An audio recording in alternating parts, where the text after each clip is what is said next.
And that's how you start off a monster homestand here at Chase Center. The first of 8 games, the Warriors beat the Bucks in the Bay Area for the 6th consecutive time. They outlast Giannis Antetokounmpo 120-113. They even covered the spread for all you gamblers out there. But the Warriors just 9 turnovers tonight, a game after having only 7 against the LA Clippers. Clean basketball. They shoot nearly 50% from the floor. They make 18 threes, and they get a big help from DeAnthony Melton off the bench. And the Warriors now 2 games over 500 here at 20-18. We'll welcome everybody to Toyota Warriors Postgame Live here at the Gay House at Thrive City, presented by Toyota. It's the Hall of Famer Chris Mullen, the pride of Yale, Gina Cada. I am Bonte Hill, the 3-point shot, and I love seeing the way the Warriors weathered that storm. The Bucks come out at halftime, scored the first 8 points in the third quarter, and the Warriors said, you know what, we got this. They increased their lead to 17 points before holding on and winning by 7. Well, Stephen Curry led that because he took care of business in that third quarter, but particularly loving the ball hopping around, 31 assists. The Warriors making a habit of that now, just being able to share the ball and get some opportunities for multiple players. You see someone pop off the bench like a DeAnthony Melton, obviously continuing the production that the Warriors bench has produced in these games, and then executing defensively, not allowing Ryan Rollins and Kevin Porter Jr. to go off in the backcourt. Yeah, Zine, you mentioned 31 assists, just 8 turnovers, Bonte, which you mentioned. So a nice carryover from the Clipper game where they only had 7 turnovers, points off turnovers at +7. But the big difference was the made threes. You know, I thought they got very similar shots, maybe a little bit better rhythm tonight, but +15 from three-point range is really the difference. They got to the free throw line more, +7 there. So I thought a good carryover.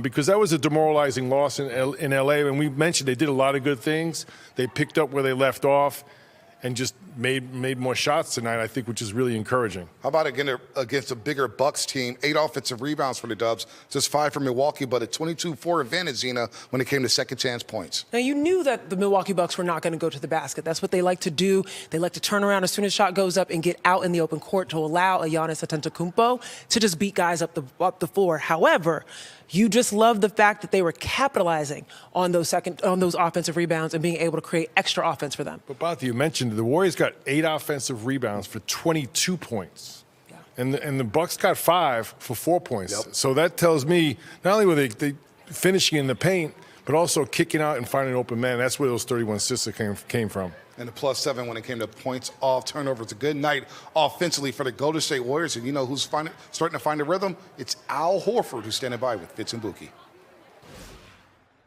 It is so good to see Al Horford healthy. Tell us about tonight bouncing back from a difficult loss against the Clippers, because you and DeAnthony Melton kind of led the way off the bench. Yeah, it was tough, so we needed to come out here with a lot of energy, and I felt like we did that early on, and that's what we're trying to do, just get a spark and get the team going.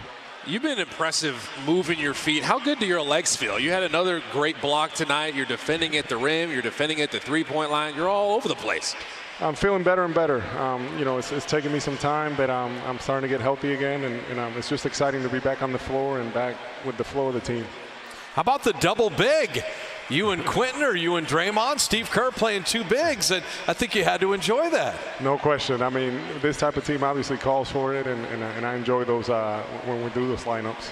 What do you like more? Hitting 2 threes, picking pops, you're great there, or you like rolling to the basket and then making plays and being the decision maker, getting other guys open? What's more enjoyable for you? I mean, being able to play out of that half roll when Steph gives you the ball, it's pretty cool, and getting to move the ball around, it really gets our team going. How much are you going to enjoy this 8-game homestand? 1 win already in the books. I know you're not going to miss getting on planes and traveling. You've been doing it for 19 years, but it's been a road-heavy beginning for the Warriors. Yeah, no question. It's good to be home. It's good to be here, and we can get some wins and get some momentum going. You guys have had 2 games in a row where you've been less than 10 turnovers. 7 last game, 9 this game. What are the discussions like when it comes to taking care of the ball? No one likes to talk about the turnovers. It's not fun to talk about, but you guys have been doing a great job just taking your time, really valuing the ball now. Yeah, you know, our spacing is better, so that helps, and we're a little more organized, and that always helps, and we'll be more conscious of that. You getting ready for Friday already? Bring on Sacramento. But, Al, you're turning back the clock a little bit. You look healthy, rested, and ready, and we'll see you Friday night. All right, thank you, guys. All right, that is the one and only Al Horford. He and DeAnthony Melton led the bench brigade tonight. Warriors get the win. They are 12-5 at home. The Kings in town as the homestand continues on Friday. Al Horford, 8 points off the bench, but more importantly, 10 rebounds and 6 assists. And Mully, he's moving a lot better. And I think the key on this homestand is there's only one back-to-back, which comes at the end of the homestand against Miami and Toronto. So Al's going to be available for the first 6 games at least. I think it's going to benefit Al Horford and DeAnthony Melton to be playing consistently, to get their rhythm, and also for the team, so you can get that consistent rhythm with those rotations. But Al Horford, just a big-time player, big-time pro. It just shows you how well the ball's moving. Because, Zena, I got to think, if I'm the opposing team, my scouting reporters never give him a standstill 3. Ooh. But because the ball is moving, I don't think he ever has to put the ball on the floor. Steph creates so much attention. Jimmy Butler, they kick back to him. He's got plenty of time, and he's a big-time shooter. He's going to knock down those shots with 40% accuracy. You hit the nail on the head. Every time you see Al Horford and it's a catch and shoot, his elbows don't even dip down past his hips. Like, it's crazy how much he's just always available for that outside kick. You look at the top 5 lineups in terms of plus minus tonight. Al Horford's in 3 of them. And the interesting thing is the pace of them is under 90 points per 100 possessions, but that's okay because they're taking care of the ball. They're making the right decisions in .5 basketball. They don't need to rush, especially when someone is out there like that in Al Horford. And then DeAnthony Melton, look, he came into the game, he was struggling from the three-point line now. He's trying to find his rhythm coming off the torn ACL. But DeAnthony Melton, 22 points off the bench, 5 of 9 from the three-point line. In his first 12 games, he shot 22% from 3 and just 34 from the floor. But Mully, you said it during the game. He doesn't look like a 22% shooter from the three-point line. He's been moving well on both ends of the floor. Looks much healthier, moving well, Bonte. And actually, I think Melton is one of those guys. He's such a great two-way player. He can actually play a really good game and not shoot the ball well and have a good impact. But, any player that knocks down shots, it's going to really double your impact.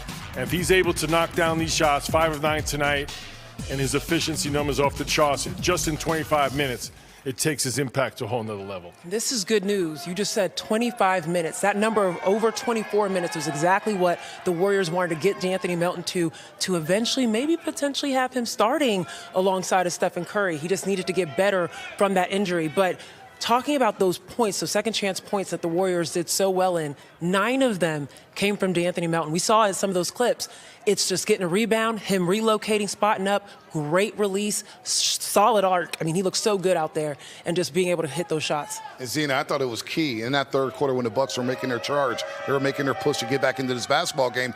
Melton hit some timely threes, yes, wide open and in a rhythm. And it was, again, all of these shots coming, a lot of them at least, coming off of the second chance points. You got to, it's so underrated of a skill, but you got to relocate. Make sure your bigs or whoever's in there in the paint is able to see you when you pop out. And he found little gaps and continued to just be ready to hit. Balance, arc, and... What a night at Chase Center, Warriors Nation. The Golden State Warriors took the floor knowing they had a challenge ahead. Giannis Antetokounmpo and the Milwaukee Bucks. But once again, the Doves showed heart, hustle, and championship DNA, walking away with a gritty 120-113 victory. Their 6th straight win at home over the Bucks. Let's talk about how it went down. From the opening tip, the Warriors came out with energy, focus, and execution. The ball movement was crisp, the shot selection on point, and once again, it was about team basketball. 31 assists, only 9 turnovers. That's elite efficiency. They followed up their 7-turnover performance against the Clippers by keeping the game clean again. And when the game is clean, the Warriors are dangerous. Stephen Curry did what he always does, lead. He set the tone early and took control in that pivotal third quarter when Milwaukee came out of halftime on a run. The Bucks scored the first 8 points after the break, threatening to flip the game. But Curry stayed calm, kept the offense flowing, and helped push the lead to 17 points. That's leadership. That's championship poise. But it wasn't just Steph. Tonight was about depth, about a bench that delivered. DeAnthony Melton, let's give that man his flowers. Coming off an ACL injury, struggling to find his rhythm from deep, and then tonight, 22 points, 5 for 9 from 3, and huge buckets in the third quarter when the Bucks were closing in. He stepped up and said, "Not tonight." His shooting, his energy, his presence, all of it screamed Warrior mentality. And then the veteran, the pro's pro, Al Horford. This guy just turned back the clock. 8 points, 10 rebounds, 6 assists off the bench, and it was his activity on both ends that kept the Warriors stable. He spaced the floor, protected the rim, and moved without the ball like he's been in this system for years. Horford is healthy, locked in, and absolutely vital for this upcoming home stretch. Draymond Green. What can we say? Giannis got his, 34 points, but Draymond made him work for every single one of them. And the best part? No double teams. Draymond took the challenge straight up. And because of that, Milwaukee's shooters never got loose. And when Draymond hits threes, and he did tonight, the Warriors become almost impossible to guard. 14 points, 7 assists, just 1 turnover. That's winning basketball. Let's not forget the hustle stats. Second chance points, 22 for the Warriors, just 4 for Milwaukee. That is a massive difference and shows how much heart this team played with. Every loose ball, every missed shot, they fought for it. And the crowd at Chase Center felt it. You could hear the energy through the screen.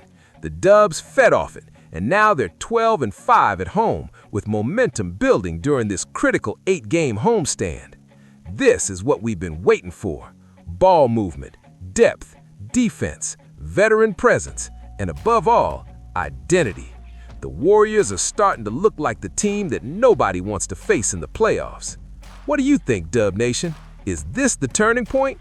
Can this version of the Warriors make a real push? Drop your thoughts in the comments, smash that like button, and of course, subscribe to Golden State Warriors News for daily analysis, reactions, and everything Warriors. Let's go, Dubs. On to the next one.